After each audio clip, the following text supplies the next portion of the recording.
வருஷம் 2023 தமிழ்நாட்டில் ஆதவின்னு ஒரு குழந்தை பிறக்கிறாங்க. அந்த வருஷமே ஐநா சபை தமிழ்நாடு ஃபாரஸ்ட் டிபார்ட்மெண்ட் அவங்கள கூப்பிட்டு ஃபர்ஸ்ட் கார்பன் நியூட்ரல் பேபின்னு ஒரு அவார்டை கொடுக்குறாங்க.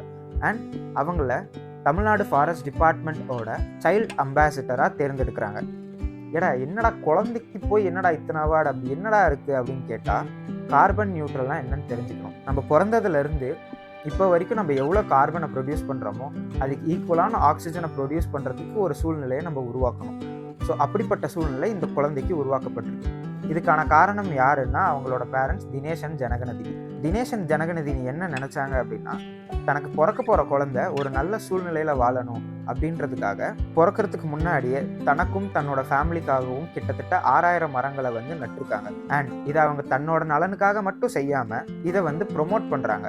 தினேஷ் சீராக்குன்னு ஒரு திட்டத்தை உருவாக்கி அது மூலியமாக நிறைய மரங்களை நட்டுக்கிட்டு இருக்காரு. நம்மள எவ்வளோ பேர் எவ்வளோ மரம் நட்டிருக்கோன்னு தெரியாது. இதுக்கப்புறம் நிறைய மரங்களை நடுவோம். ஒரு கார்பன் நியூட்ரல் சொசைட்டியை உருவாக்க முயற்சி செய்வோம்.